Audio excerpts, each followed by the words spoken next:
My name is Clara, and I am 67 years old.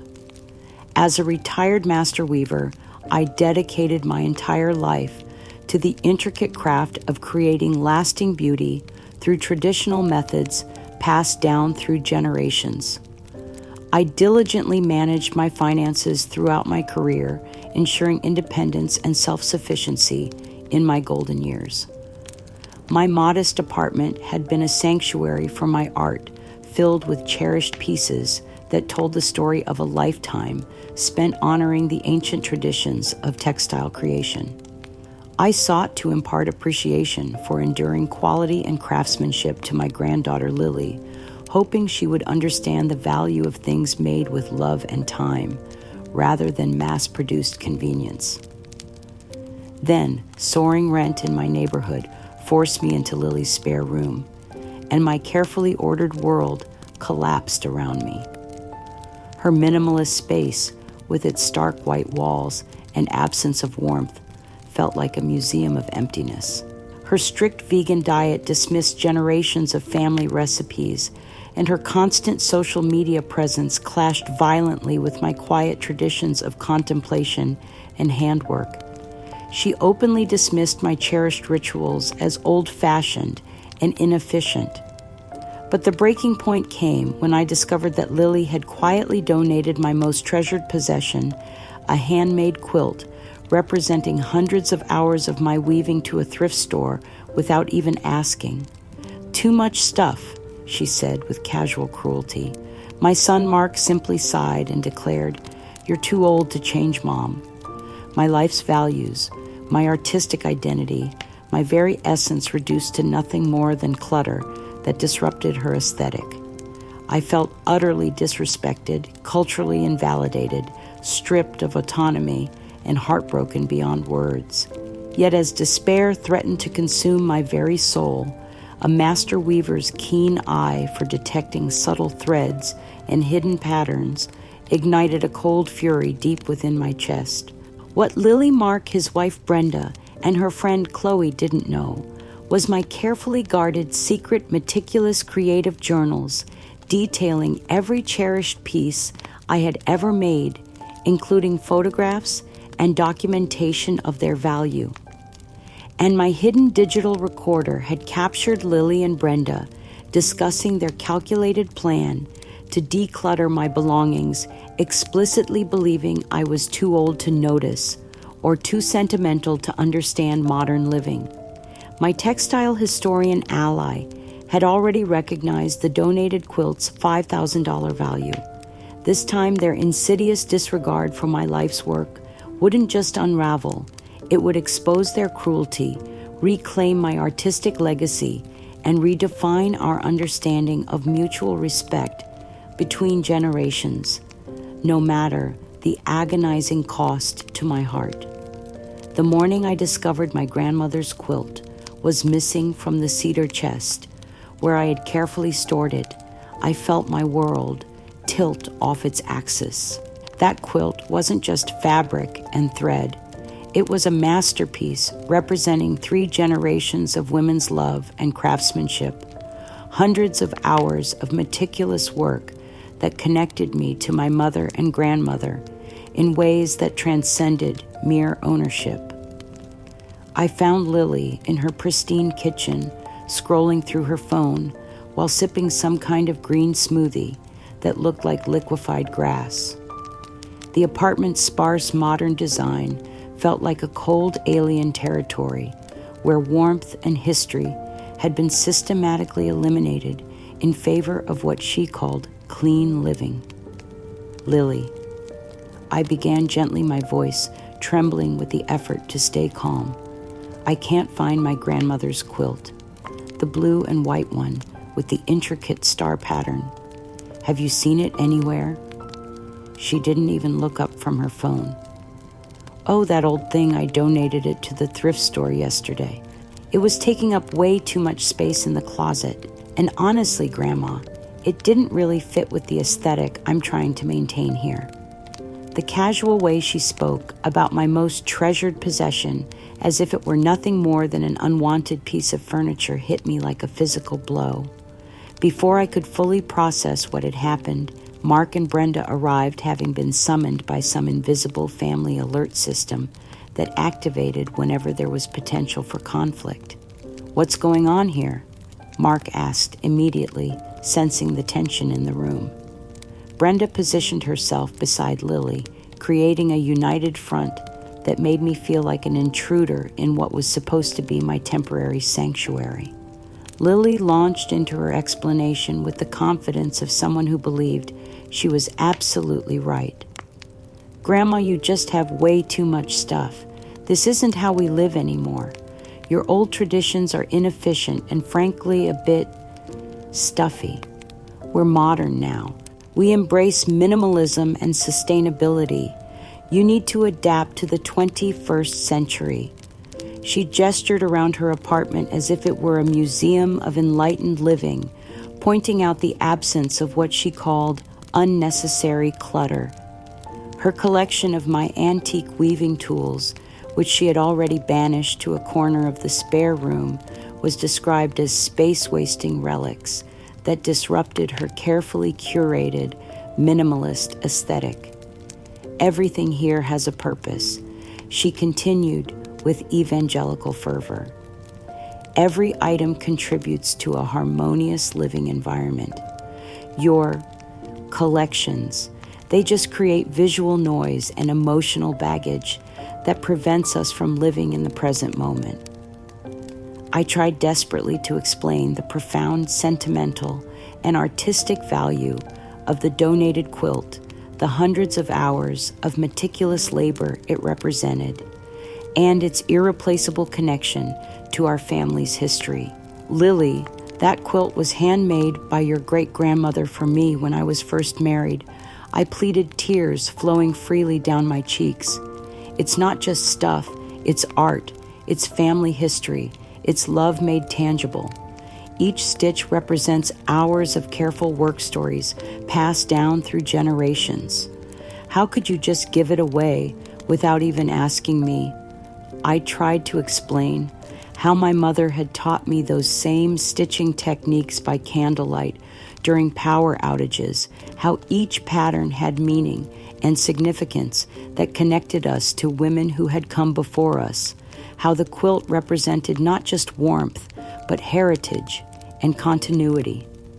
But my words seemed to bounce off their modern sensibilities like rain off glass. Mark sighed dismissively, running his hands through his hair with the exaggerated patience of someone dealing with a particularly difficult child. "Mom, you just don't understand the minimalist lifestyle. It's about efficiency and mental clarity. You're being overly dramatic about a blanket. You're too old to change. And this kind of emotional attachment to objects is exactly why you're struggling to adapt to modern life." Brenda added her own twist of the knife with a patronizing tone that made my skin crawl. "Honestly, Clara Lily's generation is just different from yours. They value experiences over possessions, sustainability over sentimentality. You need to accept that your way of life simply has no place in the modern world. It's not personal, it's just progress." But the cruelest blow came from Chloe, Lily's friend, who had been visiting and witnessed the entire exchange. This young woman, who couldn't have been more than 25, actually laughed out loud when I struggled to understand how to use their smart home system to adjust the temperature. "Oh my God, Grandma Luddite strikes again," she announced to the room, making sure everyone could hear her mockery. "It's just so cute how you old people can't figure out basic technology. It's like watching a dinosaur try to use a computer." Her laughter was picked up by others in the room, creating a chorus of amusement at my expense. The public humiliation burned through me like acid, knowing that my struggles with their modern conveniences were being turned into entertainment for people young enough to be my grandchildren. The systematic dismantling of my dignity continued as Lily and Brenda began implementing what they called apartment rules, designed to help me integrate into their lifestyle. My weaving tools were moved to a dusty corner of the garage, out of sight and effectively out of reach. "We need to maintain the visual harmony of the space," Lily explained as she supervised the removal of my equipment. "These old tools just don't align with the energy we're trying to create here." New restrictions were imposed on my daily routine quiet hours that interfered with my traditional early morning weaving time, dietary restrictions that eliminated the comfort foods I had prepared for decades, and even limitations on my personal phone calls because they disrupted the peaceful atmosphere. "These rules are for everyone's peace and well-being," Mark explained when I protested. "We're all sharing this space, so we all need to make compromises. You're the one who chose to move in here." The implication was clear. I was a guest in their world, and guests had to follow house rules, no matter how unreasonable or culturally insensitive those rules might be. My entire life had been reduced to an inconvenience that needed to be managed rather than a legacy that deserved respect. As I sat in that sterile spare room that night, surrounded by boxes of my clutter and feeling like a stranger in my own family, I realized that something fundamental had broken in our relationships. The people I had raised and loved were treating me like a burden to be endured rather than a person with rights and feelings. But beneath the devastating shock and soul-crushing humiliation, something else was stirring. The same attention to detail that had made me a master of my craft was now documenting every slight, every dismissal, every act of cultural vandalism they were committing against my life's work. They thought they were dealing with a confused old woman who would eventually give up and accept their version of modern living. They were about to discover that they had awakened something far more dangerous, a woman who had spent her entire life creating beauty and preserving tradition, and who would not allow her legacy to be erased without a fight.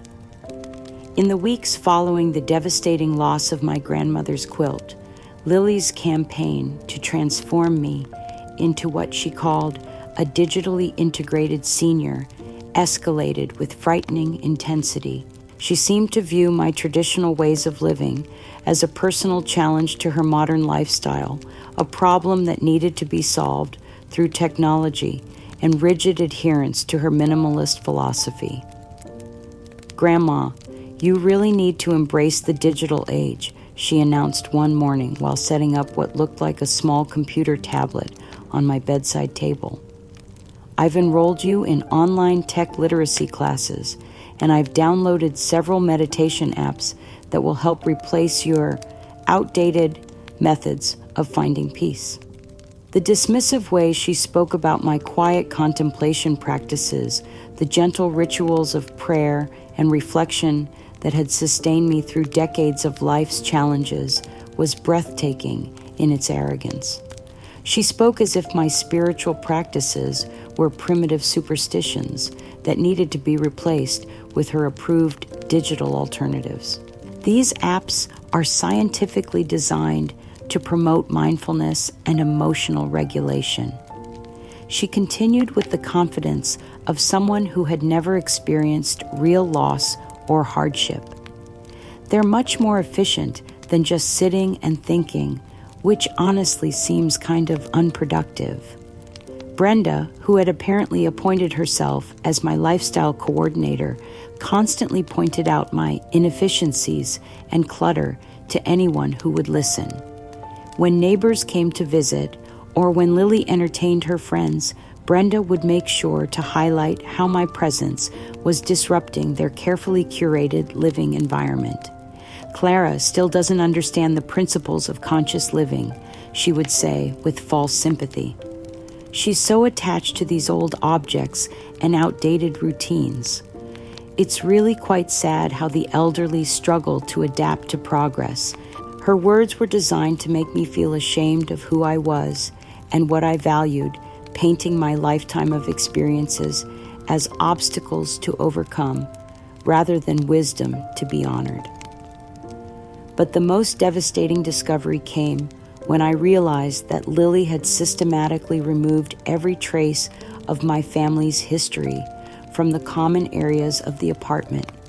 The family photographs that had hung in the living room, images of my parents, my wedding day, my children's graduations, had all been replaced with abstract art that she claimed promoted positive energy flow.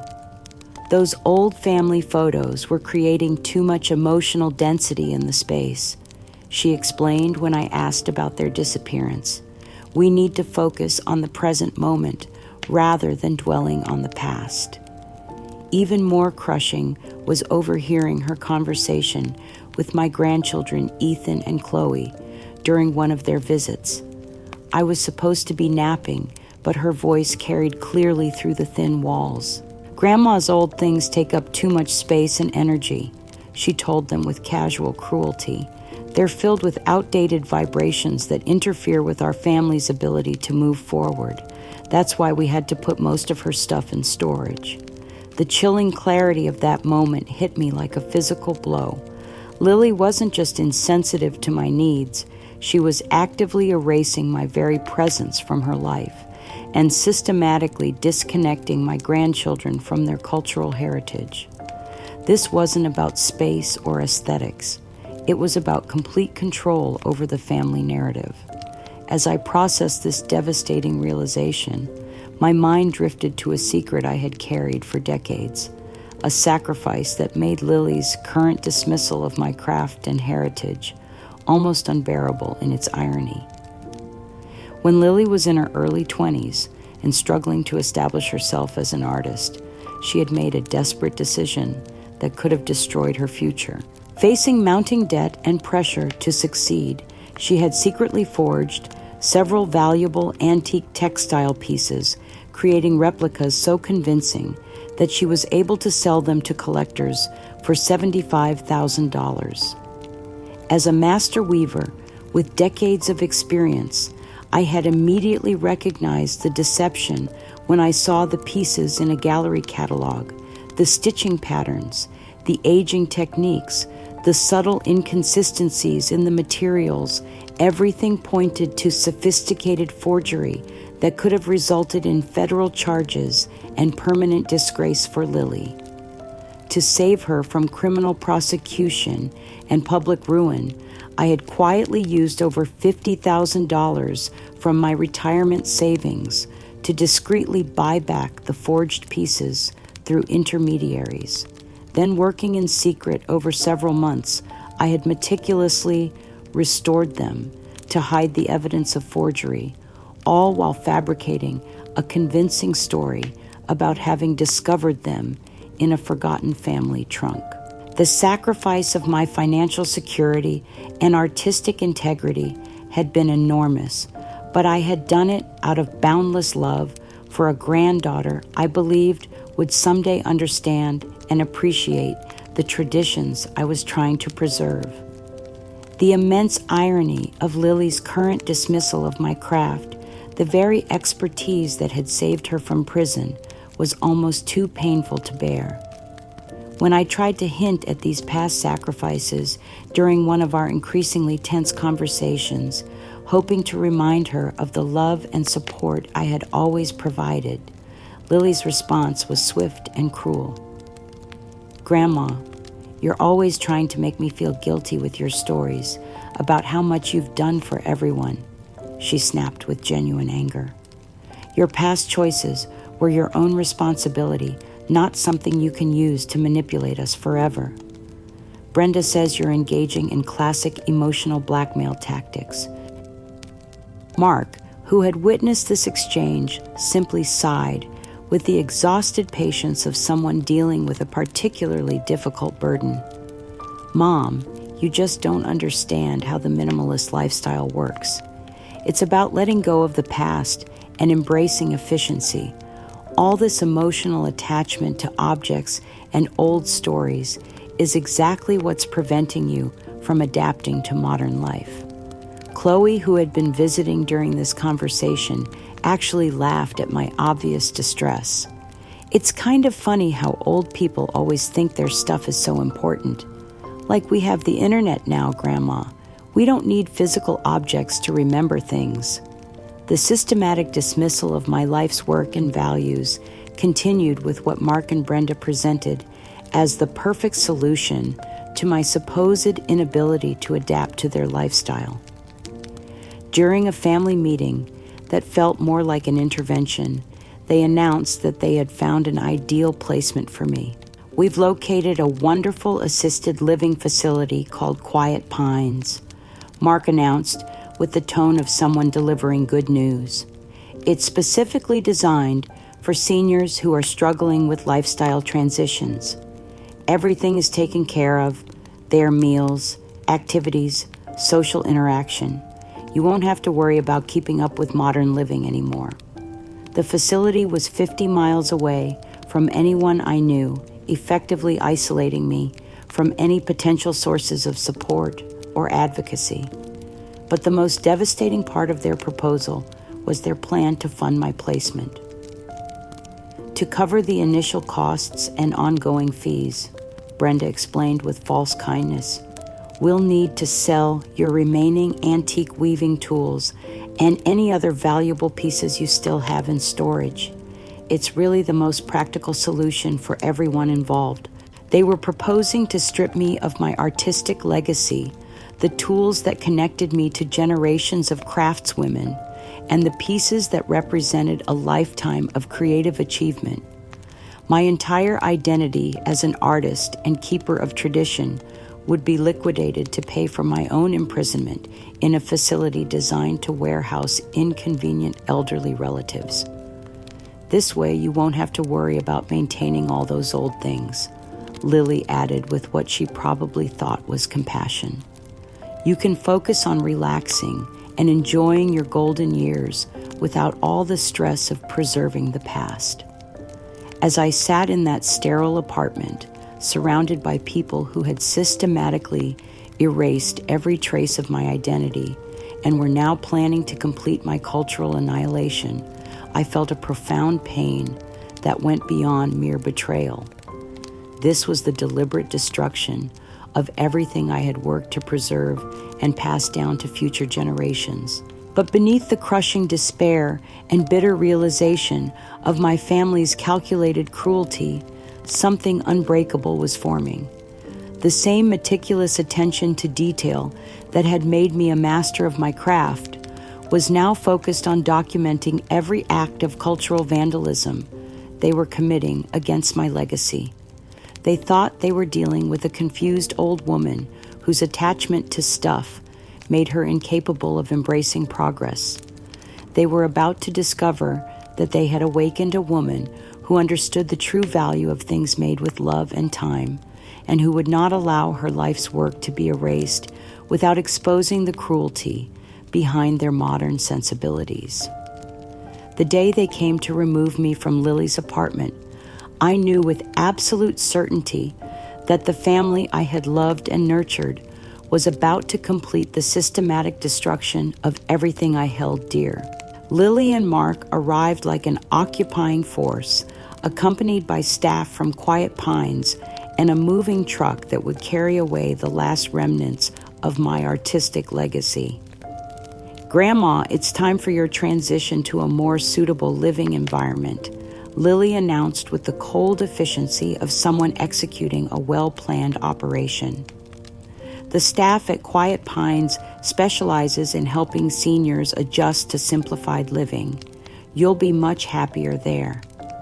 I stood in the spare room that had never truly felt like home, surrounded by the boxes containing my life's work, watching these strangers prepare to tear me away from the last connection I had to my granddaughter. The irony was devastating.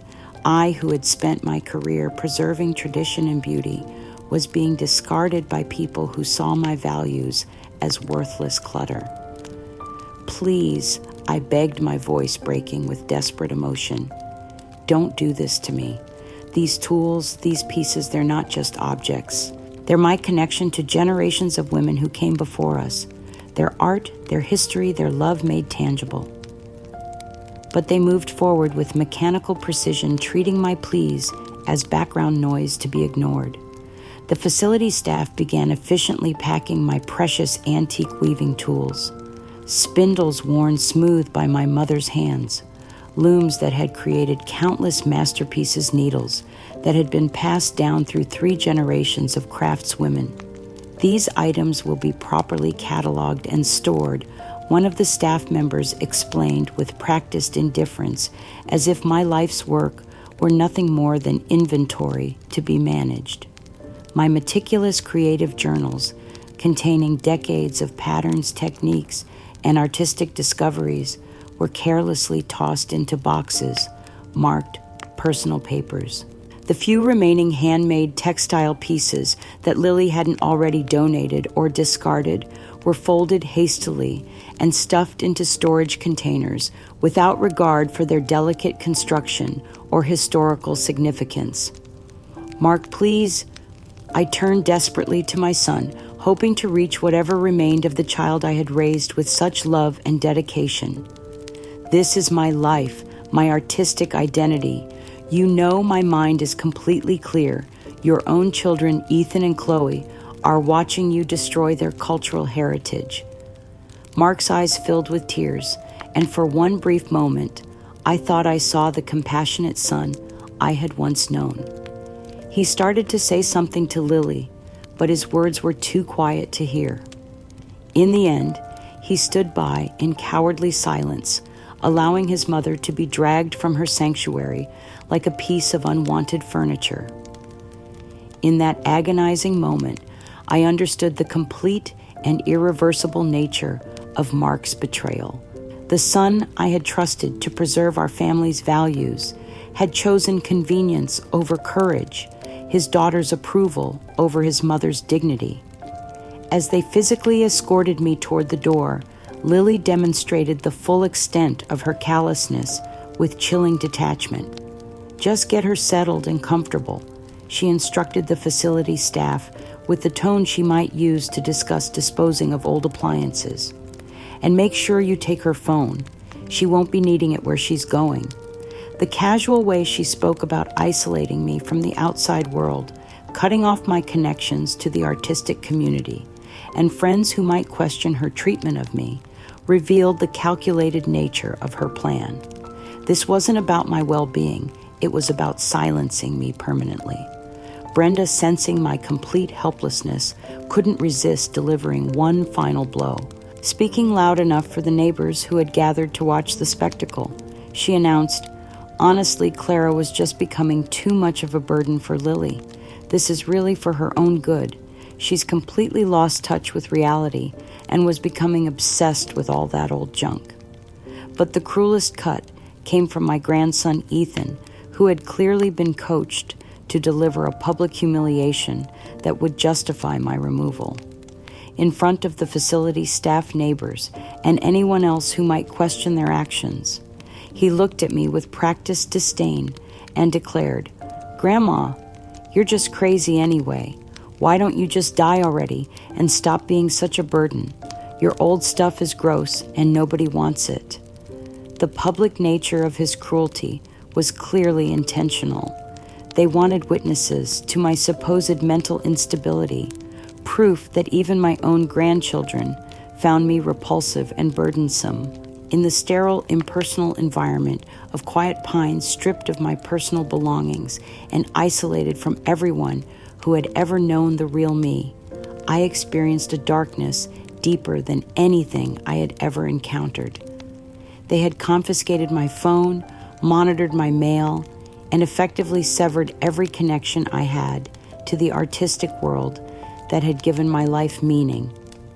It was in that suffocating silence, sitting in a generic room that smelled of disinfectant and despair, that I found myself confronting the most guarded secret of my life, a secret that made their current abandonment almost unbearable in its cosmic irony. The truth about Lily's origins was something I had sworn never to reveal, a secret that had shaped our family's entire dynamic for over 40 years. Lily was not Mark's biological daughter, though he had never suspected the deception that had brought her into our lives. After years of trying to conceive, Mark and Brenda had discovered that Mark was infertile due to complications from a childhood accident he didn't even remember. The diagnosis had devastated him, threatening his sense of masculinity and his dreams of fatherhood. Brenda, desperate to give him the child he wanted and terrified of losing him to despair, had made a decision that would require my complicity and sacrifice. She had secretly used a sperm donor through a fertility clinic, carefully timing the procedure to coincide with their attempts at conception. But the costs were enormous, and the need for secrecy meant that insurance wouldn't cover any of the expenses.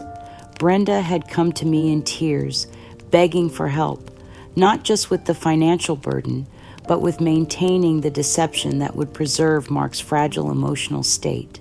Out of boundless love for my son and compassion for Brenda's desperation, I had agreed to help them create and maintain the lie that would define our family forever. I had quietly financed the entire process using my savings to pay for clinic visits, procedures, and the elaborate cover story we constructed.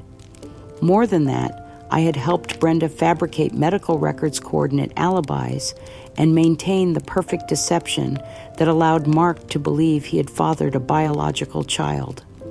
The immense sacrifice of my financial resources and ethical principles had been justified, I believed, by the joy that Lily brought to Mark's life and the stability it provided for their marriage. But now, watching the child I had helped bring into existence systematically destroy everything I valued and held dear, the cosmic irony was almost unbearable. The granddaughter whose very existence had been made possible by my secret sacrifice was now using my supposed obsolescence to justify stripping away my dignity and cultural heritage. The woman I had protected from the truth about her origins was treating my life's work as worthless clutter that needed to be eliminated.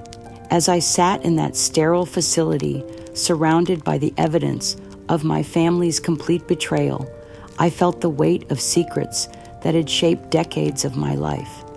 They had discarded me like an unwanted piece of furniture, never knowing that their family's very existence depended on sacrifices I had made in silence. But beneath the crushing grief and soul-crushing abandonment, something unbreakable was forming. The same meticulous attention to detail that had made me a master weaver was now focused on the threads of deception that had bound our family together. And I was beginning to see patterns that would eventually unravel their carefully constructed narrative. They had forgotten that the woman they were trying to erase had spent her entire life creating beauty from individual threads, understanding how even the smallest details could support or destroy an entire tapestry. The master weaver, who had preserved traditions and created lasting beauty, was about to apply those same skills to the most important work of her life, reclaiming her dignity and exposing the truth about what love and family really mean. Inside the sterile walls of Quiet Pines, I discovered that my family's cruelty extended far beyond simple displacement. They had orchestrated a systematic campaign to destroy my very identity as an artist and reduce me to nothing more than a confused, helpless resident in need of constant management.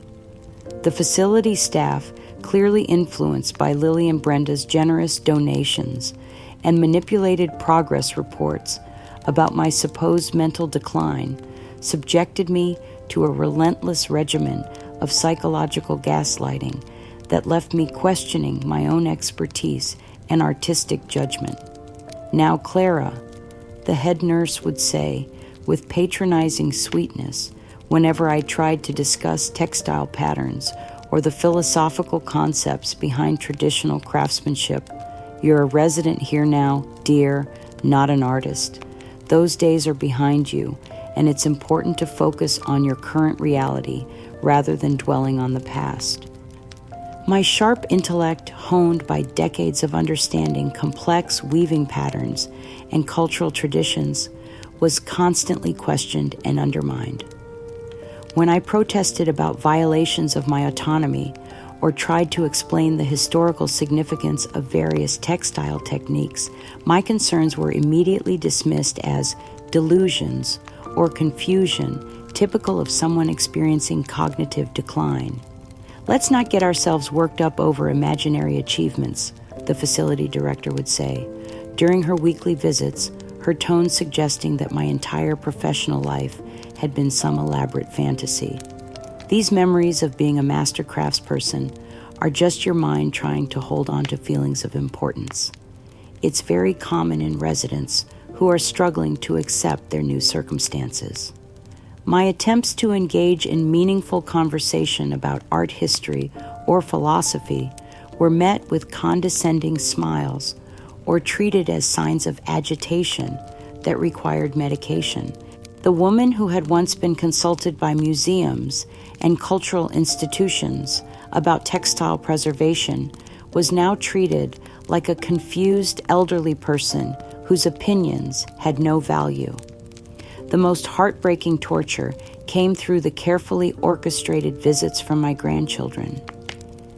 Lily and Brenda brought Ethan and Chloe for short, highly supervised encounters that were designed to reinforce the narrative of my supposed decline, rather than provide genuine connection or comfort. "Grandma, do you remember who I am?"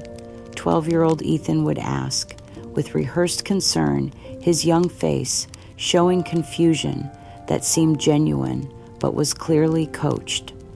"Mom says your memory isn't very good anymore, so I should be patient if you get mixed up about things." They brought me comfort items, like adult coloring books, and simple puzzles gifts that were insulting in their implications about my mental capacity. 10-year-old Chloe, my sweet granddaughter, who had once been fascinated by my stories about textile traditions, now spoke to me as if I were a child who needed constant reassurance. "We brought you some nice pictures to color, Grandma," she would say with forced cheer. "The nurses say it's good for people like you to have simple activities that aren't too challenging." But the cruelest moment came when Ethan proudly showed me a photograph of himself and Lily standing in front of the apartment that had been my temporary home, now bearing a large leased sign. His smile was bright and innocent as he delivered the devastating news. "Mommy says you don't need this place anymore, Grandma," he announced with childish excitement. "She found someone who's willing to pay way more rent for it. Isn't that great? Now she can afford nicer things for our family." The image of my last sanctuary, the place where I had hoped to preserve some remnant of my artistic identity, being reduced to a profitable real estate transaction, was devastating.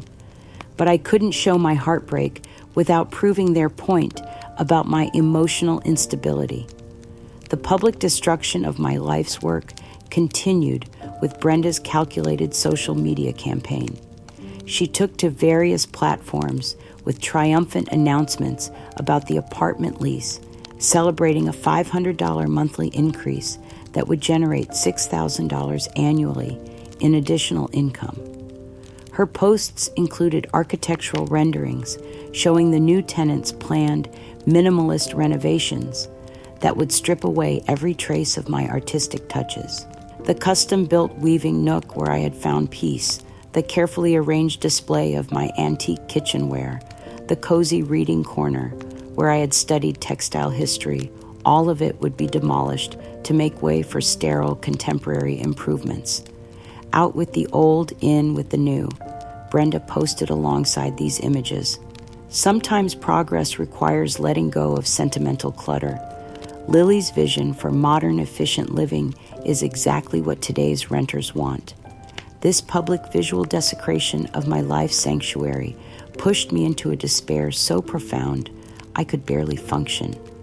Watching my artistic space being systematically erased in digital renderings felt like watching my own identity being demolished. The financial stranglehold around my life tightened with each passing day.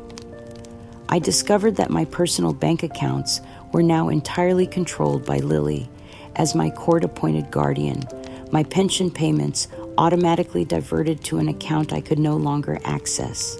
My desperate attempts to contact my own lawyer were met with bureaucratic stonewalling from both the facility staff and Mr. Davies, their predatory attorney. Mrs. Clara, your granddaughter is managing your finances very responsibly, the facility administrator would explain, with false kindness. These concerns about money are just confusion caused by your condition. You don't need to worry about such complicated matters anymore. I overheard the staff discussing me in ways that confirmed my worst fears about their perception of my situation. She's one of our high-maintenance residents, I heard a nurse tell a colleague. The family never visits except for those short obligation calls, and she's always going on about some imaginary art career she thinks she had. The systematic isolation was designed to make me doubt my own professional accomplishments and accept their version of reality. But in my darkest moment of despair, a tiny crack of hope appeared from an unexpected source. A young aide named Jennifer, who seemed genuinely compassionate despite the facility's corrupt atmosphere, noticed my profound sadness and quietly approached me during one of her shifts. "Mrs. Clara," she whispered nervously, glancing around to make sure we weren't being observed. "I found this in the staff break room. Someone said it might have belonged to you before you came here." She slipped me a small, worn art history book, a volume about traditional textile arts that I had treasured for years and thought I had lost forever. Inside the familiar pages, hidden between discussions of weaving techniques and cultural preservation, I discovered a tiny inscription written in almost invisible pencil, "Eleanor's help." The words sparked a fragile but desperate hope that flickered to life in my chest like a candle in the darkness. Eleanor had been my neighbor for over 15 years, a retired teacher who had always appreciated my artistic work and understood its cultural significance. If she had managed to leave this message, it meant that somewhere beyond these prison walls, allies were still fighting for my dignity. The inscription reminded me that my hidden camera footage documenting Lily and Brenda's conspiracy might still be accessible to those who knew where to look. For the first time since my imprisonment began, I felt something beyond despair, a fragile but growing determination to survive long enough to see justice done. As I held that book, my hands trembling with a mixture of hope and resolve, I realized that my family had made a critical error in their systematic cruelty. They had assumed that isolating me would break my spirit completely, but they had forgotten the strength that comes from knowing the truth and having allies who believe in the value of art and tradition. The profound psychological torment continued. The terror of losing my professional identity haunted my days, and the complete loss of agency felt suffocating. But beneath the crushing despair, something precious was growing, a burning need for vindication that would soon consume everything in its path. The systematic destruction of my artistic reputation reached its most sophisticated and devastating phase when Lily and Brenda orchestrated what they called a minimalist art exhibition. This highly publicized local event was designed not just to steal my legacy, but to completely rewrite the narrative of my life's work as a cautionary tale about outdated methods and inefficient traditionalism. The exhibition was held at the Community Art Center, where I had once taught workshops and displayed my masterpieces. The cruel irony of seeing my life's work mocked in the very place that had once honored my expertise was almost too much to bear. Lily positioned herself as the curator, claiming to honor modern simplicity, while actually displaying carefully selected pieces from my personal collection that had been manipulated to support their narrative. My simpler, less intricate textile pieces were displayed alongside prominently featured digital art and efficiency concepts, creating a stark contrast that made my work appear primitive and outdated. The exhibition deliberately excluded my most sophisticated pieces, the complex weavings that had taken months to complete and demonstrated true mastery of the craft. Today's art must speak to today's values, Lily announced to the assembled crowd during the opening ceremony. We're celebrating the evolution from cluttered, time-consuming traditional methods to clean, efficient modern expression that reflects our contemporary understanding of beauty and functionality. The exhibition featured testimonials from minimalist experts that Brenda had hired professionals who had never studied textile arts but spoke with authority about the supposed superiority of digital creation over handmade craftsmanship. These testimonials were positioned throughout the display, subtly ridiculing traditional methods as inefficient and environmentally wasteful. Traditional crafts like weaving represent a mindset that's fundamentally incompatible with sustainable living. One hired expert explained to visitors, the time, materials, and space required for these outdated methods simply don't align with our modern understanding of responsible resource use. The public humiliation of my artistic legacy was orchestrated with theatrical precision. Lily gave interviews to local media presenting herself as a visionary artist who had transformed traditional art concepts into modern, clutter-free expressions of creativity. My grandmother's work was beautiful in its own way, she said with false affection, but it represented a bygone era when people didn't understand the psychological burden of physical possessions. I've taken her core artistic concepts and evolved them into something more appropriate for contemporary life. Her performance was masterful in its manipulation of public sentiment. She spoke about my beautiful but increasingly confusing creations with the tone of someone discussing a loved one's tragic decline, further solidifying the false narrative of my mental deterioration while positioning herself as the enlightened inheritor of my artistic vision. Brenda played her supporting role, perfectly giving testimonials about my supposed confusion and outdated methods. Clara's passion for her craft was touching. She explained to reporters with practiced sympathy, but her inability to adapt to modern aesthetic principles was becoming quite concerning. This exhibition represents our family's way of honoring her legacy while moving forward with contemporary values. The most devastating moment came when I was forced to witness this public assassination of my artistic character. A board staff member at the facility had turned on the local news just as a segment about the exhibition began airing, and I sat in my wheelchair, unable to escape as my life's work was dissected and mocked on television.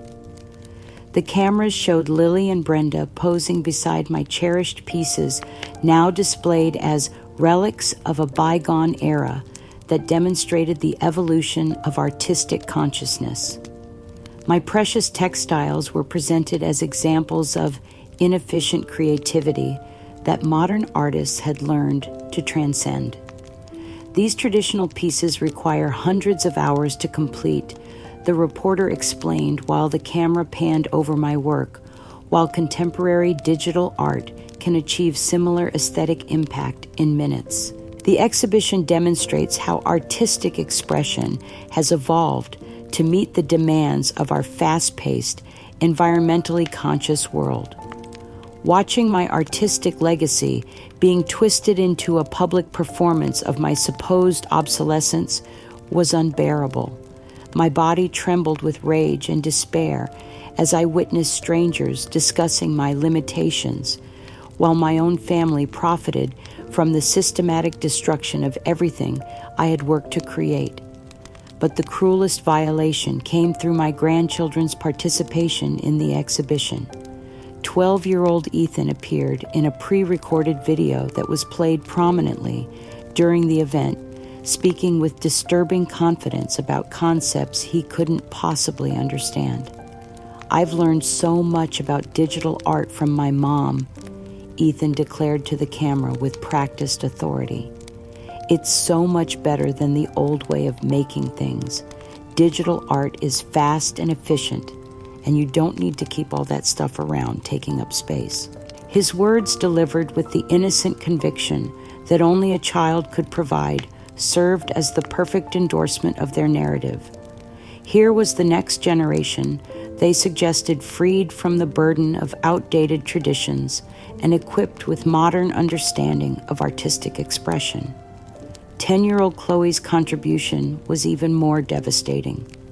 She appeared in a short video clip, giggling as she pointed at one of my antique shuttles that was displayed as an example of primitive technology. "Grandma still uses this old thing," she announced with childish amusement. "It's so slow and boring. We prefer fast digital art that doesn't take forever to make." Her laughter was designed to showcase the generational divide, positioning my methods as not just outdated, but actually ridiculous to modern sensibilities. The sight of my beloved granddaughter mocking the tools that had created beauty for generations was a violation so profound it left me gasping for breath. But not everyone who witnessed the exhibition was fooled by their performance. Dr. Margaret Chen, a respected textile historian who had known me for over 20 years, attended the event and immediately recognized the character assassination taking place. Dr. Chen had spent her career studying traditional textile arts and understood the true value of the work being dismissed as primitive clutter. She watched the proceedings with growing disgust and alarm, recognizing that something deeply wrong was happening to a colleague she had always respected. "This isn't art criticism," she told her companion quietly. "This is systematic cultural vandalism designed to destroy someone's reputation and legacy. Clara's work represents centuries of artistic tradition, and it's being mocked by people who don't understand the first thing about textile arts." After the exhibition, Dr. Chen immediately contacted Eleanor, my neighbor, who had been documenting the systematic abuse I was experiencing. "Something terrible is happening to Clara," she said urgently. "This exhibition is a coordinated attack on her artistic legacy, and I suspect it's connected to larger issues of elder abuse and financial exploitation." Her willingness to speak up for the truth provided a crucial turning point in what seemed like a hopeless situation. She began preparing a detailed professional assessment of my artistic contributions, documenting my expertise and the cultural significance of my work to counter the lies being spread about my competence. Dr. Chen also volunteered to help retrieve my donated quilt from the thrift store, understanding that its recovery would provide crucial evidence of the systematic theft of my artistic legacy. As I sat in that sterile facility room, forced to watch my life's work being publicly destroyed and perverted for my family's gain, I felt a searing rage, unlike anything I had ever experienced. The calculated public dismantling of my reputation, my grandchildren's innocent complicity in their lies, and the theft of my cultural identity created a burning desperation to break free and expose their ultimate deception. The profound intellectual and professional violation they had committed would not go unanswered. Every lie they told, every manipulation they orchestrated, every cruel performance they staged was being documented by allies they didn't know existed. The tide was beginning to turn, even if they couldn't see it yet. The final phase of my family's assault on my existence was a devastating financial campaign designed to leave me completely destitute and utterly dependent on their mercy.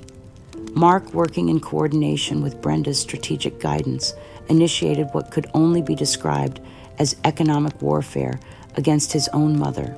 The attack came in the form of a frivolous but legally complex lawsuit filed for $400,000, claiming emotional distress and irreparable damage to Lily's reputation due to my alleged harassment and deliberate mismanagement of my personal finances. The lawsuit was carefully crafted to force me into massive legal fees I could no longer afford, while simultaneously painting me as a vindictive old woman trying to destroy my own family's success. Mrs. Clara has engaged in a sustained campaign of emotional manipulation and financial irresponsibility that has severely impacted my client's artistic career and personal well-being, Mark's lawyer announced to the press. This lawsuit seeks appropriate compensation for the damages caused by her refusal to accept modern living arrangements and her deliberate attempts to undermine her family's efforts to help her. But the lawsuit was only the beginning of their systematic destruction of my remaining resources. Mark contacted my former university's registrar's office and retirement fund administrators, falsely reporting serious concerns about my mental competence and erratic behavior. He claimed that I was unfit to manage my own finances and suggested that my past business dealings had been questionable. These fabricated reports led to a devastating blow that completed my financial destruction. The retirement fund administrators, convinced by Mark's lies about my supposed mental decline, permanently revoked my pension benefits due to alleged gross misconduct in my financial management. After careful review of concerning reports about Mrs. Clara's current mental state and retrospective analysis of her financial decisions, the pension administrator wrote in a formal letter, "We have determined that her eligibility for continued benefits must be terminated effective immediately." The loss of my pension, combined with the mounting legal fees from Mark's frivolous lawsuit, culminated in a nightmare I had never imagined possible: forced eviction from the modest apartment I had been moved to after Quiet Pines could no longer house me without payment. Brenda, with characteristic cruelty, deliberately timed and publicized my eviction to attract maximum media attention. She contacted local news outlets, framing my homelessness as the inevitable result of mental illness and refusal to accept family help, rather than the systematic theft of my resources. "We've tried everything to help Clara," Brenda explained to the cameras with false compassion, "but she's been so consumed by paranoid delusions about her artistic importance that she's pushed away everyone who loves her. It's heartbreaking to watch someone self-destruct like this." The day of my eviction, I found myself standing on the sidewalk with my few remaining belongings stuffed into garbage bags, surrounded by news cameras and curious onlookers. The woman who had once been featured in museum exhibitions and cultural magazines was now a public spectacle of failure and abandonment. Former textile artist Clara Henderson faces homelessness after family disputes and mounting legal costs, the news reporter announced while I stood there in humiliation.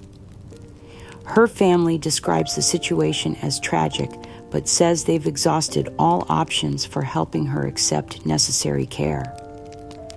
The profound public disgrace burned through me like acid.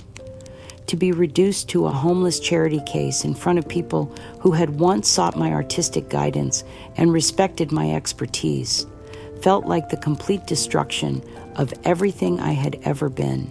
Mark and my daughter Lisa, fully absorbed in their comfortable lives and the narrative they had helped create, maintained a chilling indifference to my destitution.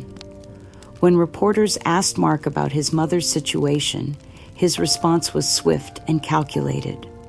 "I have no legal or moral obligation to support someone who refuses to accept reality," he stated with practiced authority. "We've tried to help her, but she's chosen to pursue these destructive fantasies about her artistic importance instead of accepting the care she needs."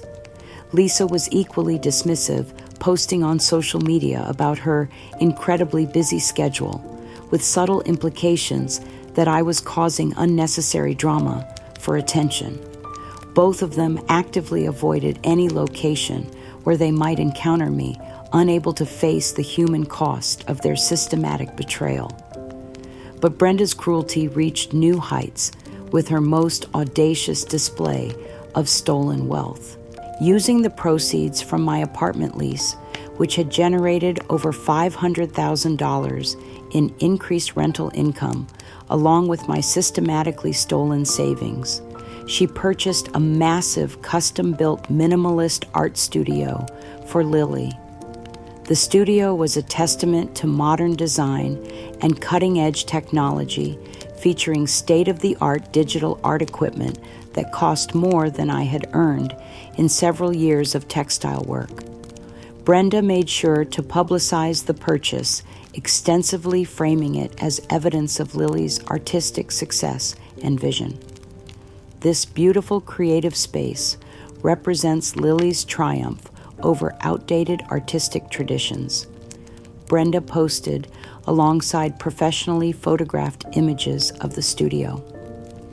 Sometimes the best way to honor the past is by building something better for the future. I'm so proud of how she's transformed her family's artistic legacy into something truly modern and relevant.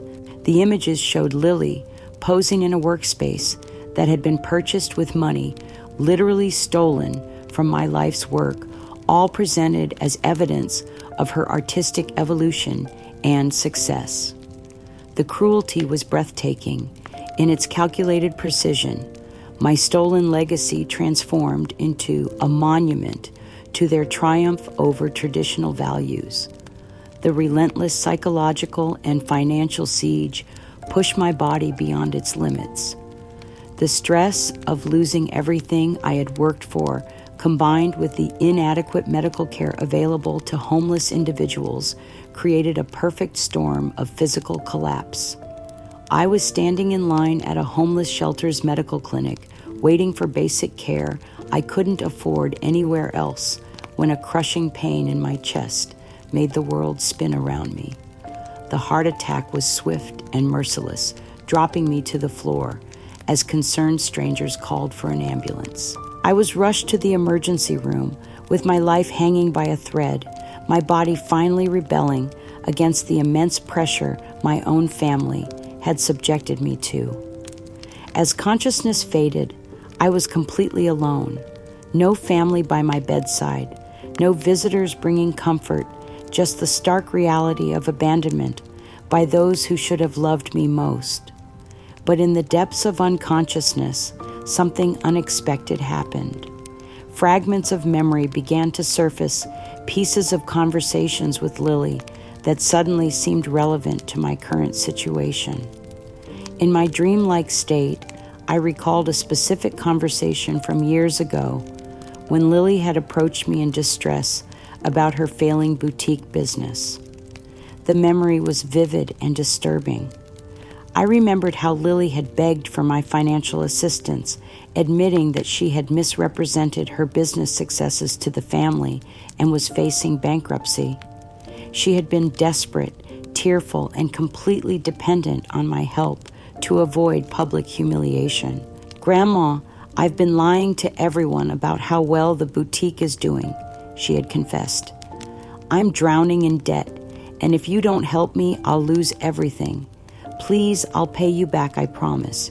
You're the only one who can save me." This agonizing memory crystallized into a devastating realization about Lily's pattern of financial deception and dependence. The confirmation that she had been systematically lying to the family about her business acumen while exploiting my generosity ignited a flicker of life and fierce determination deep within my failing body. The profound financial terror and utter despair that had driven me to the brink of death now transformed into something far more dangerous, a desperate, furious resolve fueled by the knowledge that I had been systematically exploited by people who had built their success on my sacrifices and their own deception. If I survived this final assault, I would use everything I had learned about their patterns of lies and manipulation to expose the truth about what my family had done to me. The woman who had spent her career creating lasting beauty was about to apply those same skills to the most important work of her life. From my hospital bed, slowly recovering from the heart attack that had nearly killed me, I felt a clarity that cut through the fog of pain and medication like a sharp needle through fabric. The recovered memory of Lily's past business failures and financial deception had given me a devastating new understanding of the systematic nature of my family's exploitation. This wasn't just personal cruelty, it was a recognizable pattern of lies and manipulation that had been going on for years. Fueled by this terrible insight, I decided to make one final attempt to reach whatever remained of my son's buried conscience. With the help of Maria, a compassionate nurse who had witnessed my family's callous treatment during their rare visits, I recorded a raw emotional video message that laid bare everything I had discovered about their systematic campaign to destroy my life. Mark? I began looking directly into the camera with eyes that had seen too much betrayal. This is your mother speaking what may be my final words to you. I'm not here to manipulate or guilt trip anyone. I'm here to tell you the truth about what your daughter has done to me and why it matters for our entire family. I played excerpts from audio recordings I had secretly made during Lily's original plea for financial help years ago, when she had been less careful about revealing her true motivations. Her own voice filled the hospital room, revealing her pattern of deception and manipulation. You can hear it in her own words. I continued, my voice breaking with emotion. How she admitted to lying about her business success, how she promised to repay money she never intended to return, how she boasted to Brenda about how easy it was to fool her grandmother into giving her everything she wanted. The recordings were devastating in their clarity. Lily's voice, young and desperate, admitting to systematic deception about her boutique's performance, begging for money to cover debts she had hidden from the family, and promising repayment she had never intended to honor. But the most powerful part of my message was my explanation of the pattern of financial exploitation that had defined our relationship for years.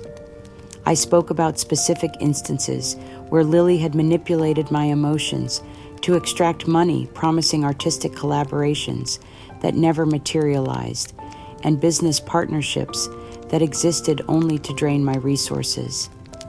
I've given her everything, I said with whatever strength I could muster.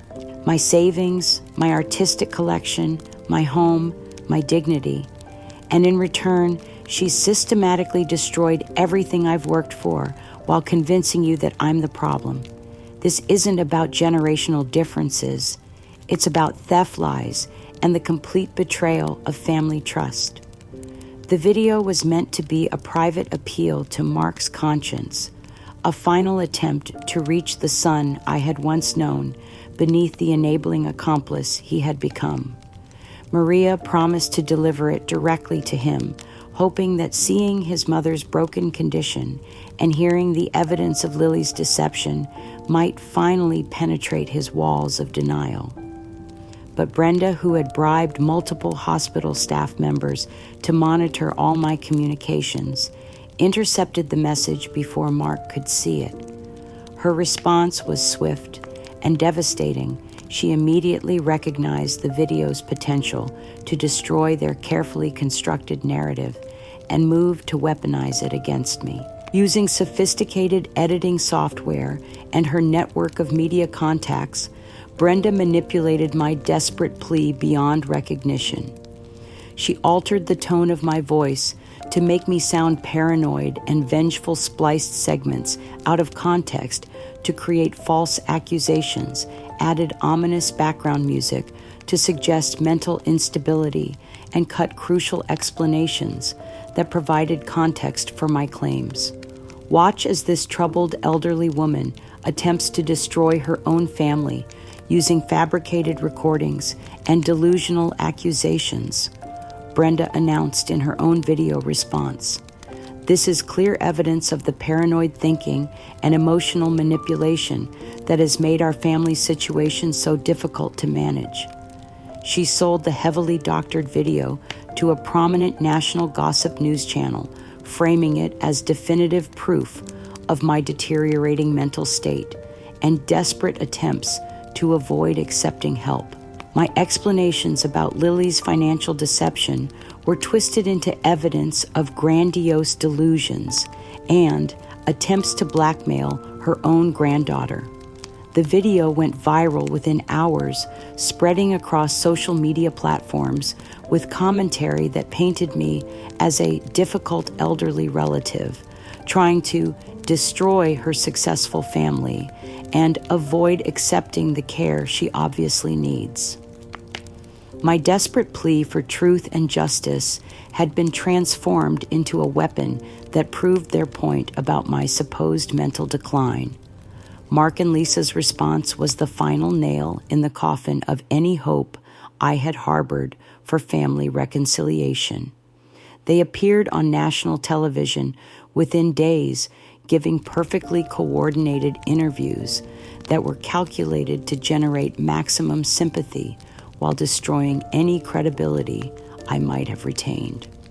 This situation is absolutely heartbreaking for our entire family, Mark said, his voice cracking with what appeared to be genuine emotion. Watching our mother's mental deterioration has been devastating. We've tried everything: family counseling, professional care, medical intervention, but her paranoid delusions continue to escalate. Lisa played her supporting role perfectly, offering subtle nods of agreement and looks of feigned sympathy that publicly reinforced Mark's narrative. "We just want Mom to accept the help she needs," she added with tears in her eyes. But her obsession with these conspiracy theories about financial exploitation has made it impossible for us to have a normal relationship with her. They brought Ethan onto the program, my 13-year-old grandson, now looking genuinely sad and confused as he had been coached to express concern for his troubled great-grandmother. "I love Grandma," Ethan said with heartbreaking sincerity. "But Dad says she's sick in her mind, and that's why she says scary things about our family. I just want her to get better and stop being so angry all the time."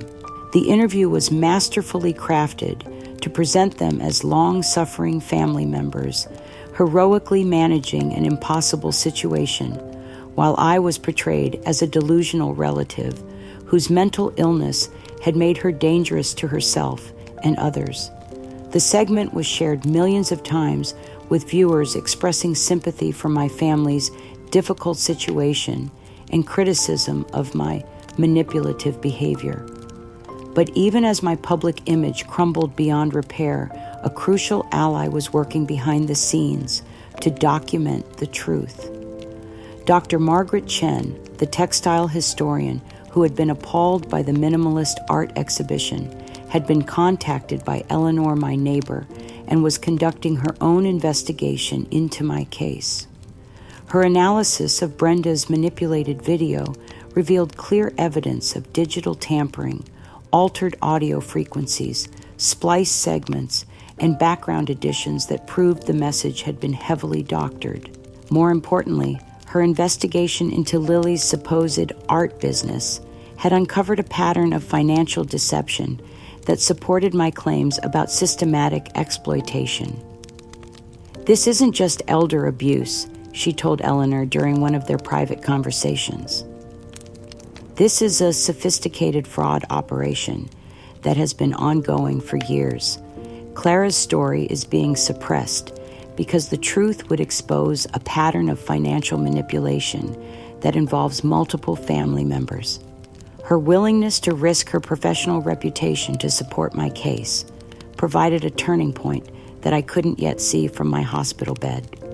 While the world saw only a confused old woman making desperate accusations, a small group of principled people was building a case that would eventually expose the truth. As I lay in that hospital bed, watching my deepest suffering being publicly twisted and used as evidence of my mental instability, I felt the weight of complete defeat. My voice had been stolen and transformed into a weapon against me. My children had publicly disowned my truth, and my artistic reputation had been destroyed by people who had built their success on my sacrifices. But beneath the crushing despair, something unbreakable remained the knowledge that truth has a power all its own. Somewhere in the evidence I had carefully preserved in the witnesses who had observed their cruelty in the financial records that would eventually surface lay the ammunition for a justice I might not live to see, but that would eventually come. They had silenced me, but they could not silence everyone. The truth was still there, waiting to be uncovered by those brave enough to challenge the lies and fight for the fundamental dignity of elders everywhere. During my slow recovery from the near-fatal heart attack, something extraordinary began to unfold that would vindicate not just my personal suffering, but the fundamental principles of respect for elders and traditional craftsmanship that I had spent my life defending. The network of allies that Dr. Margaret Chen and Eleanor had assembled, including a retired cognitive psychologist, a forensic IT specialist, and a prominent elder fraud attorney, had been working tirelessly to expose the systematic abuse I had endured.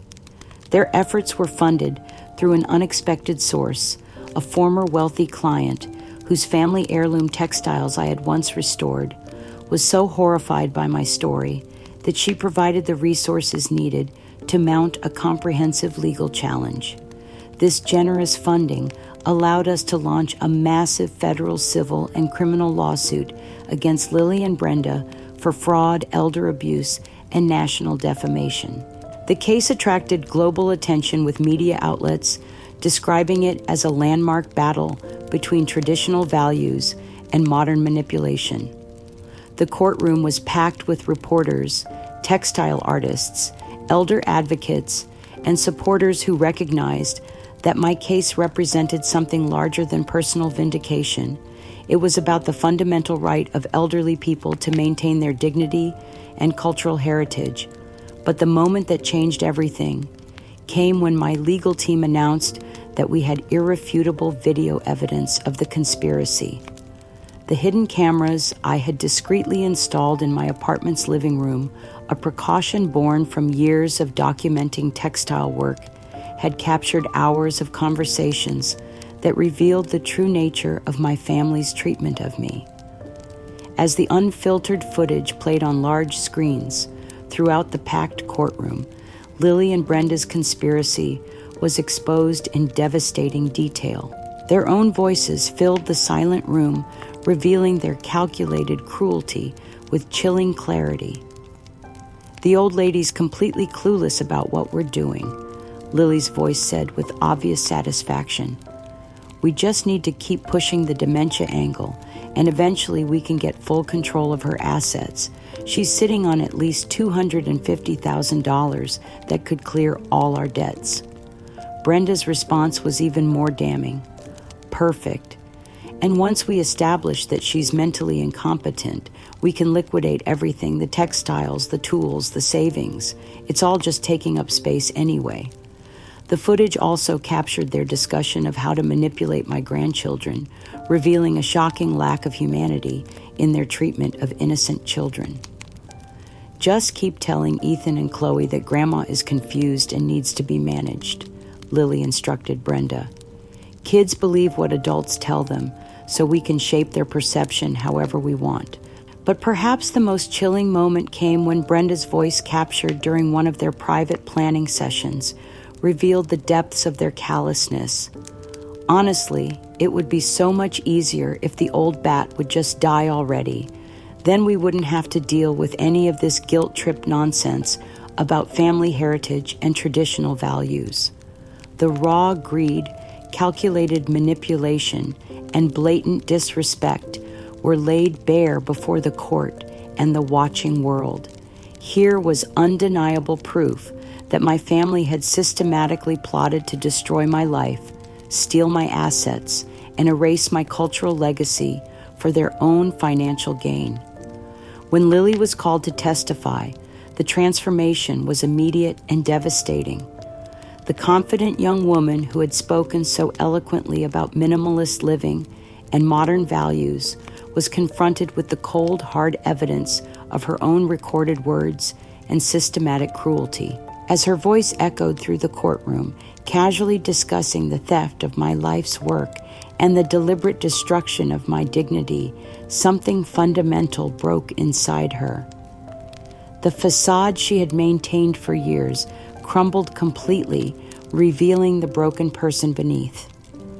Lily began to hyperventilate on the witness stand, her hands shaking uncontrollably as she tried to maintain her composure. But the weight of her deception, the magnitude of her betrayal, and the complete destruction of her public image proved too much to bear. I can't do this anymore," she whispered, her voice barely audible through the microphone. Then louder, with increasing hysteria, "She's right. We planned everything, we stole from her, and convinced ourselves it was for her own good." Her confession dissolved into incoherent sobs as she collapsed on the witness stand, overwhelmed by the irreversible ruin of her reputation and the undeniable evidence of her systematic cruelty.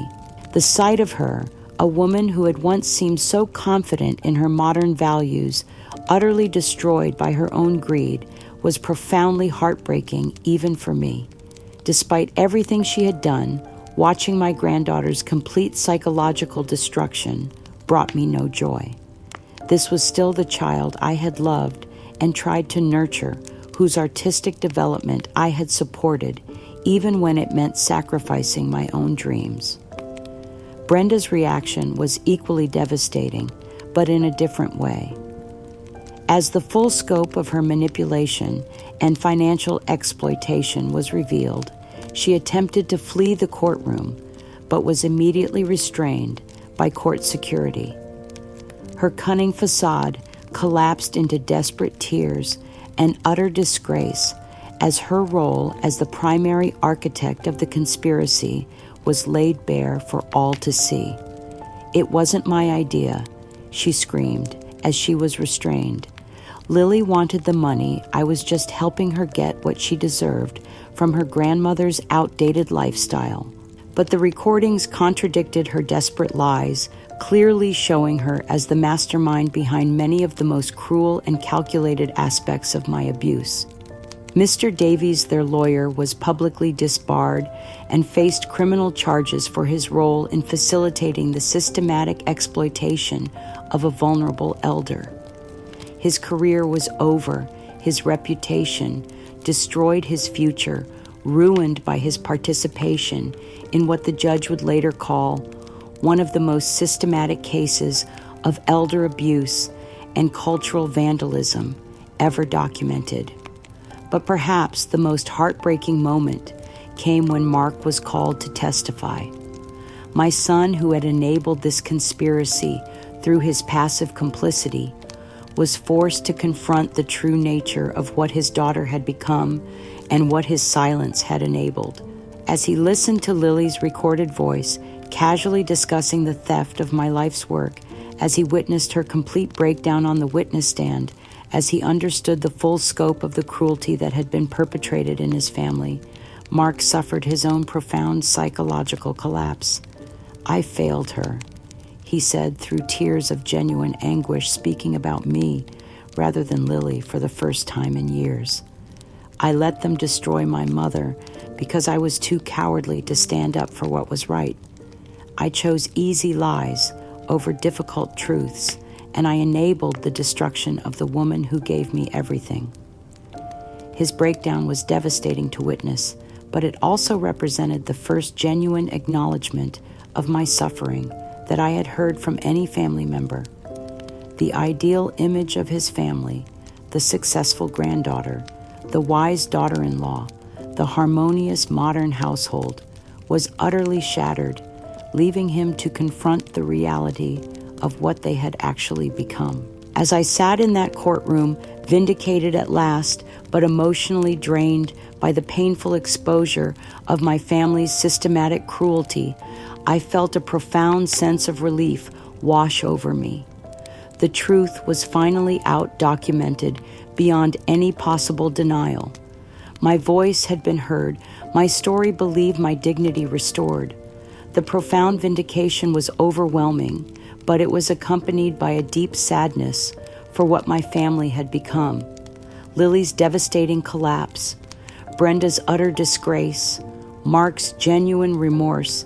These were the complex emotions of victory that came at an enormous human cost. But beneath it all was something I hadn't felt in years: hope. Real, tangible hope for a future where my legacy would be protected, my story told truthfully, and my remaining years lived with the dignity and respect that every elder deserves. The court's verdict was swift, decisive, and unequivocal in its condemnation of the conspiracy that had nearly destroyed my life. Judge Patricia Williams, a woman whose own grandmother had been a seamstress, delivered the ruling with a moral authority that left no room for appeal or misunderstanding.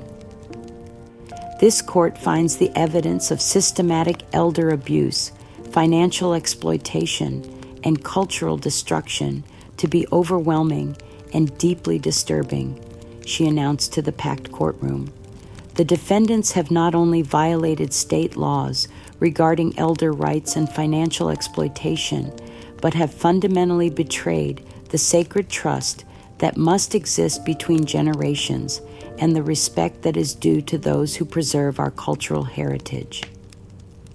Lily was sentenced to 7 years in federal prison for her primary role in the fraud and abuse, followed by 5 years of probation and mandatory restitution of all stolen funds. Brenda received 10 years imprisonment for her role as the mastermind of the conspiracy, with additional penalties for her sophisticated manipulation of evidence and systematic defamation campaign. Mr. Davies faced permanent disbarment and his own criminal charges for facilitating the exploitation of a vulnerable elder through legal manipulation and fraudulent documentation. But more important than the prison sentences was the court's formal vindication of my character and artistic legacy. Judge Williams issued a written statement that explicitly recognized my lifelong integrity as a master weaver and my invaluable contributions to preserving traditional craftsmanship. Clara Henderson is a woman of exemplary character whose artistic expertise and cultural knowledge have been systematically undermined by those who should have honored and protected her legacy, the court declared. Her decades of work as a master weaver represent not just personal achievement, but the preservation of cultural traditions that connect us to generations of craftspeople who came before us. The legal validation was a profound restoration of my dignity and professional legacy. After months of being portrayed as a confused, outdated burden, I was officially recognized as the accomplished artist and cultural preservationist I had always been. The judge's words carried the weight of law and the authority of justice. This court finds no evidence whatsoever of mental decline, artistic incompetence, or inability to manage her own affairs. Judge Williams continued, on the contrary, the evidence demonstrates a sharp, capable woman whose trust was betrayed by family members, who valued money over heritage and convenience over respect. The financial restitution was substantial, over $300,000, when my stolen savings, punitive damages, and legal fees were calculated. But more importantly, the court's ruling established legal precedents that would protect other elderly artists and cultural practitioners from similar family-based exploitation. Lily's downfall was as complete as it was tragic. From her prison cell, she began sending me letters that revealed the true depths of her psychological collapse and growing understanding of what she had lost. Grandma, she wrote in handwriting that shook with emotion, I know I have no right to ask for anything, but I'm drowning in here. The other inmates know what I did to you, and they don't respect people who hurt their own family. I can't survive this alone. Her letters continued over the months, each one more desperate than the last. I destroyed the most important relationship in my life for money that I squandered anyway, she confessed in one particularly painful message. I threw away a legacy that connected me to generations of strong women for the sake of a lifestyle that was never fulfilling anyway. Reading her letters filled me with complex emotions, sorrow for what she had become, anger at the choices she had made, and a cautious hope that her suffering might lead to genuine understanding of what she had destroyed. Brenda's fate was equally devastating, but far less sympathetic. Completely ostracized by the community and abandoned by any remaining family or friends, she faced her imprisonment with bitter rage rather than remorse. Her carefully cultivated image as a sophisticated modern woman lay in ruins, replaced by the reality of a manipulative predator who had exploited an elderly woman's love for her own gain. Her attempts to rehabilitate her image through prison interviews only made her situation worse, as her continued refusal to accept responsibility alienated even her former supporters. But the most hopeful development came from Mark, who approached his own psychological reckoning with genuine commitment to change and healing. Utterly heartbroken by his role in enabling the destruction of his mother's dignity, he enrolled in intensive long-term therapy to understand how he had become someone capable of such passive cruelty. Mom, he wrote in a letter from the rehabilitation center where he was receiving treatment, I've spent months trying to understand how I became someone who could stand by while my own daughter destroyed you. The therapists say it was a combination of conflict avoidance, financial pressure, and a fundamental failure to see you as a complete person rather than just my mother.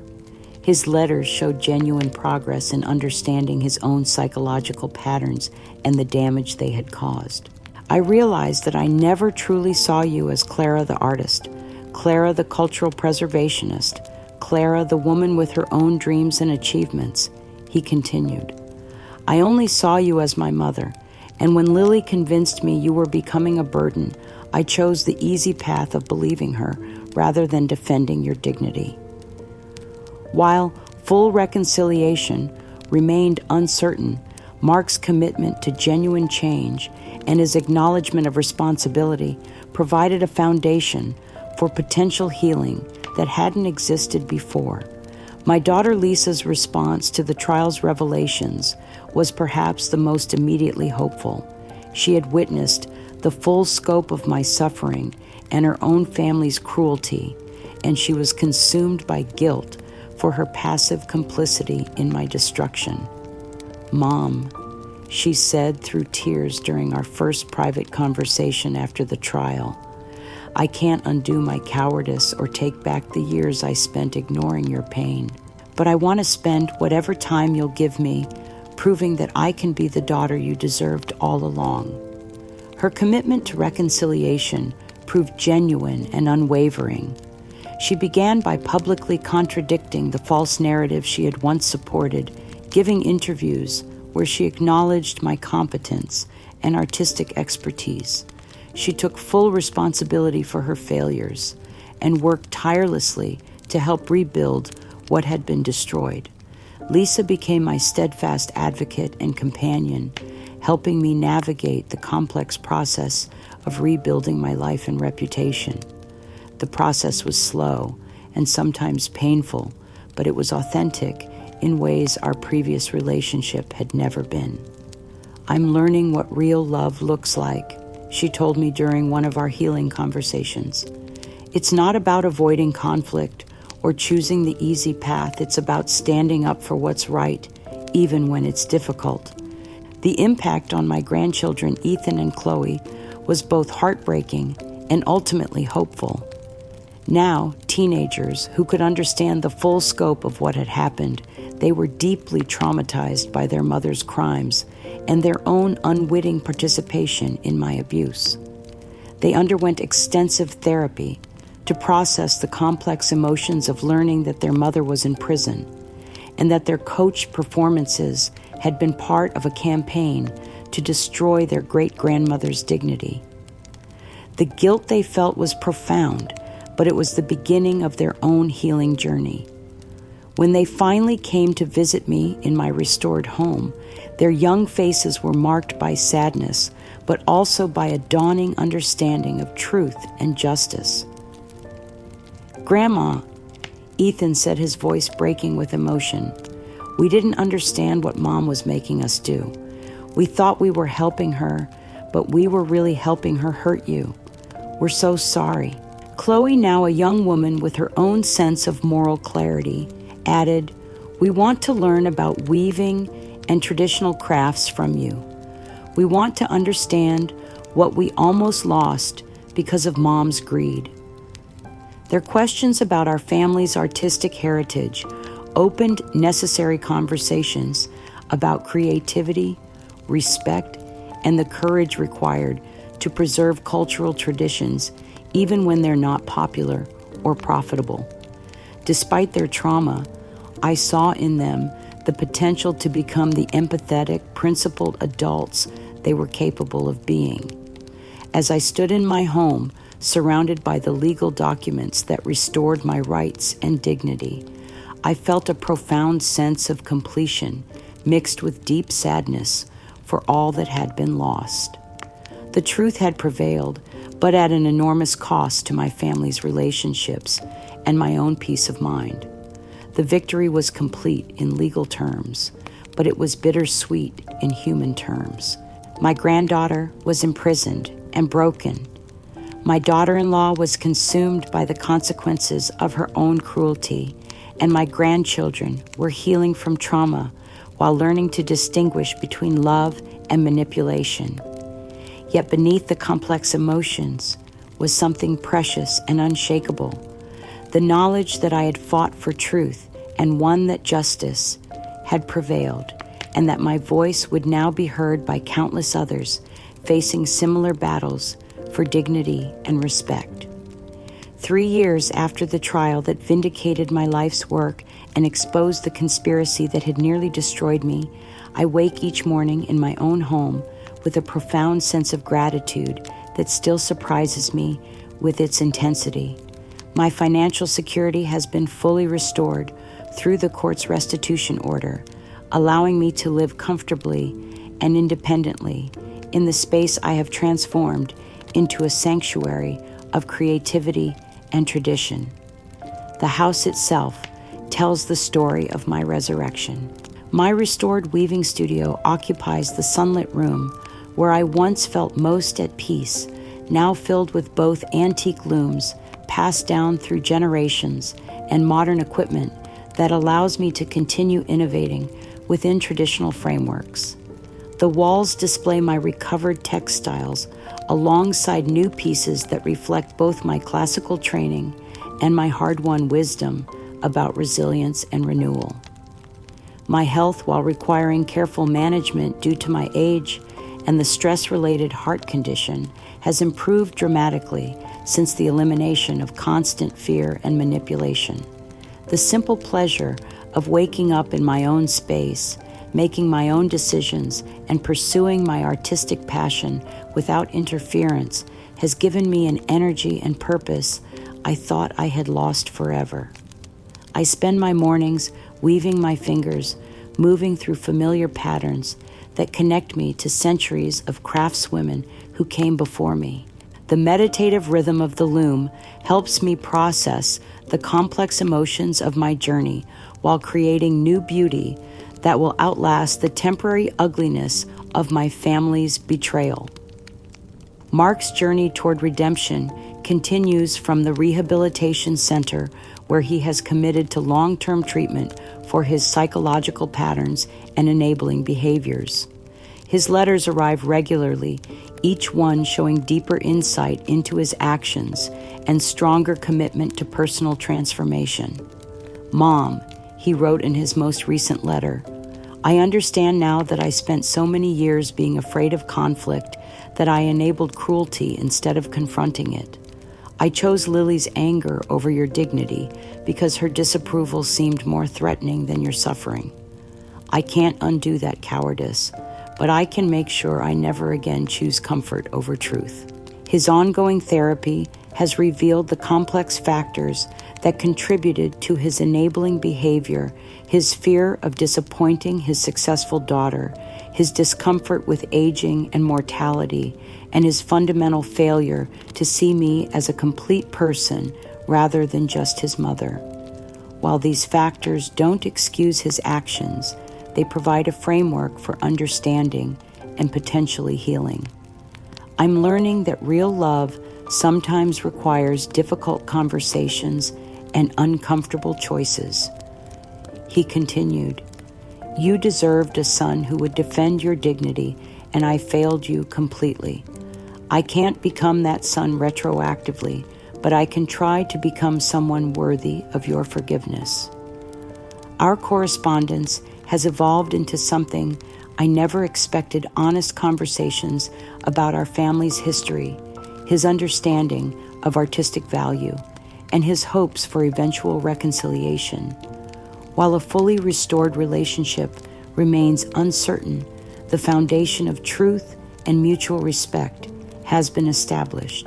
Lisa has become the daughter I always hoped she would be, but in ways deeper and more authentic than my original dreams. Our relationship, rebuilt on foundations of honesty and hard-won wisdom, has blossomed into a bond that enriches both our lives in profound ways. She works alongside me in my advocacy efforts, using her own experience with family manipulation to help other adult children recognize and resist similar pressures. We spend our days researching elder abuse cases, writing articles about cultural preservation, and supporting others who are fighting to maintain their dignity and heritage. Mom, she told me recently, as we worked together on a presentation for a cultural preservation conference, I've learned that real respect isn't about agreeing with everything someone does. It's about honoring their right to live according to their own values and supporting their choices, even when they're different from your own. Lisa's transformation has been genuine and lasting. She's become my fiercest advocate, ensuring that my story continues to be told accurately, and that other elderly artists facing similar challenges know they have allies in their fight for respect and dignity. My grandchildren's healing has been one of the most rewarding aspects of this new chapter. Ethan and Chloe, now young adults who have worked through their trauma with excellent therapists, have developed authentic relationships with me based on mutual respect and shared values. Ethan, now studying art history with a focus on traditional crafts, often brings his textbooks to our conversations, eager to learn from my experiences and contribute to preserving cultural heritage. Grandma, he said during one of our recent talks, I want to understand Not just the techniques you use, but the philosophy behind traditional craftsmanship and why it matters in our modern world. Chloe, pursuing a degree in social work with a specialization in elder advocacy, has found her own way to honor our family's commitment to justice. She's written extensively about her experience as a child manipulated by adults, and her work has helped other young people understand the difference between genuine family loyalty and harmful exploitation. Their presence in my daily life represents hope for the future, a generation that understands the value of tradition, the importance of respecting elders, and the courage required to stand up for vulnerable people, even when it's difficult. Lily remains in prison, serving as a stark reminder of how greed and disrespect for tradition ultimately destroy those who practice them. Her letters continue to arrive filled with regret and desperation, but I've learned to read them with compassion rather than bitterness. Her suffering doesn't restore what she destroyed, but it serves as a cautionary tale about the ultimate cost of betraying family trust. Brenda faces her own isolation and consequences her life, serving as another example of how cruelty and manipulation ultimately consume those who make them their primary tools for achieving success. The most meaningful transformation in my life has been my emergence as a national advocate for elder rights, cultural preservation, and the protection of traditional arts. Working with my legal allies and drawing on my experience as both an artist and an abuse survivor, I've become a prominent voice in the fight against family-based exploitation of elderly people. My memoir, Threads of Truth, A Master Weaver's Fight for Dignity, has become essential reading for families, social workers, and anyone interested in the intersection of cultural preservation and elder rights. The book details not just my personal story, but provides practical guidance for recognizing and preventing similar abuse. I speak at conferences and cultural events across the country, sharing my experience and educating audiences about the warning signs of family-based cultural erasure and financial exploitation. My message is both personal and universal. Elders are not burdens to be managed, but repositories of knowledge and tradition that deserve protection and respect. The Senior Cultural Club I founded meets monthly in my home, providing a safe space for elderly artists and craftspeople to share their knowledge and support each other's continued creativity. These individuals have become my chosen family, offering understanding and encouragement that only fellow artists can provide. Clara, one group member recently told me, "Your courage in fighting for your artistic legacy didn't just save your own work, it saved all of ours. You showed us that we're never too old to demand respect for our contributions and never too vulnerable to fight for our cultural heritage." My work has contributed to significant legislative changes, strengthening protections for elderly artists and improving oversight of family-based asset management.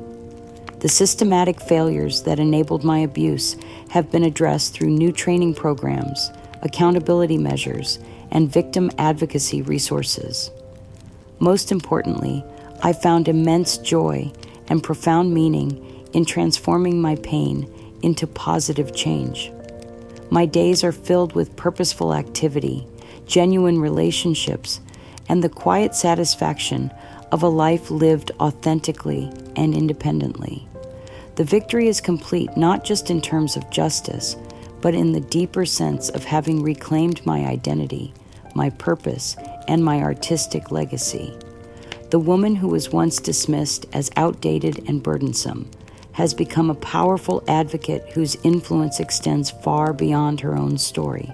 As I sit at my loom each evening, creating new patterns while honoring ancient techniques, I reflect on the journey that brought me here. The betrayal was devastating, the fight was agonizing, but the transformation has been miraculous. I have not just survived, I have thrived finding purpose in pain and strength in tradition. The legacy I'm building now is one of courage, cultural preservation, and unwavering commitment to the dignity of all elders. This is the life I was meant to live, free, creative, and dedicated to ensuring that others never endure what I experienced in silence. Years have passed since that terrifying period when my own family turned my cultural heritage into an excuse to strip away my dignity and independence, transforming from loving relatives into controlling strangers who saw my traditional values as obstacles to their modern lifestyle. Now I radiate an unshakable inner peace that was hard-won through immense adversity, and the kind of struggle that tests the very foundations of what it means to honor the past while embracing the future.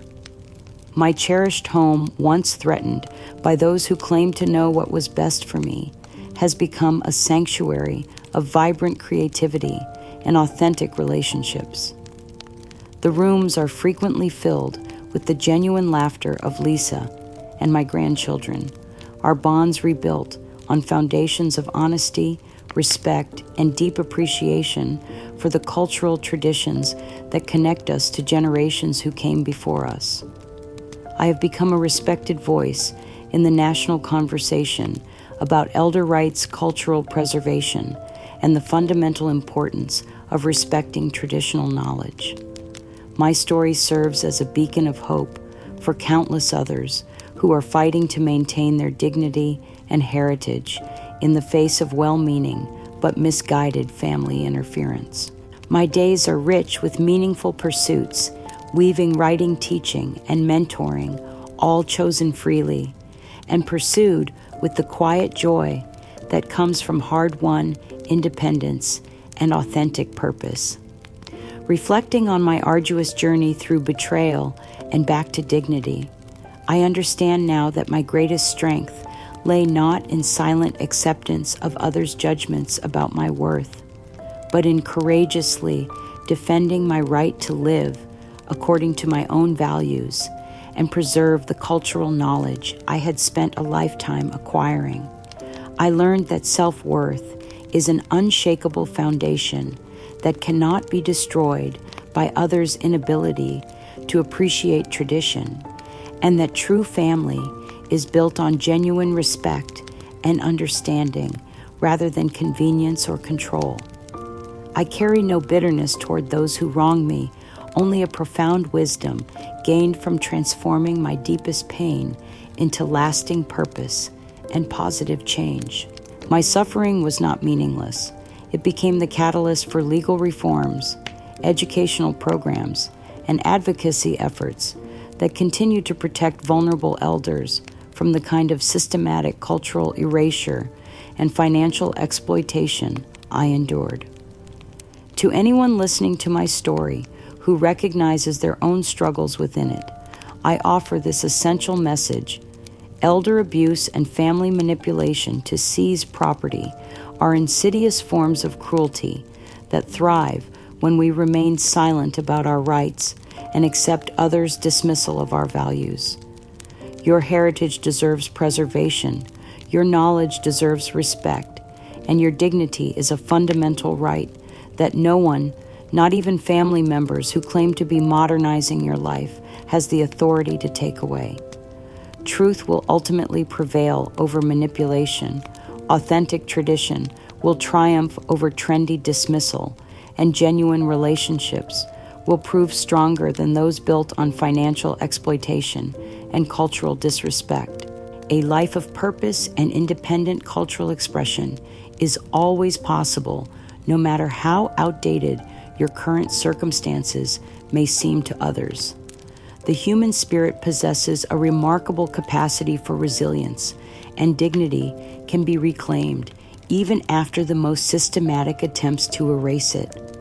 My story stands as proof that we are never too old to fight for ourselves, never too traditional to demand respect, and never too set in our ways to defend our fundamental rights as carriers of cultural knowledge.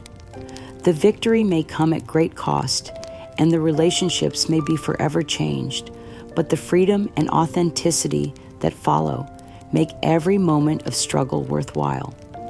This is what I want my legacy to represent: the unwavering belief that every person deserves to live with dignity, surrounded by genuine respect for their contributions, rather than dismissal of their values, understanding rather than impatience, and hope rather than cultural erasure. This is the profound peace that comes not from avoiding intergenerational conflict, but from facing it with courage and emerging stronger, wiser, and more committed to preserving what truly matters for future generations.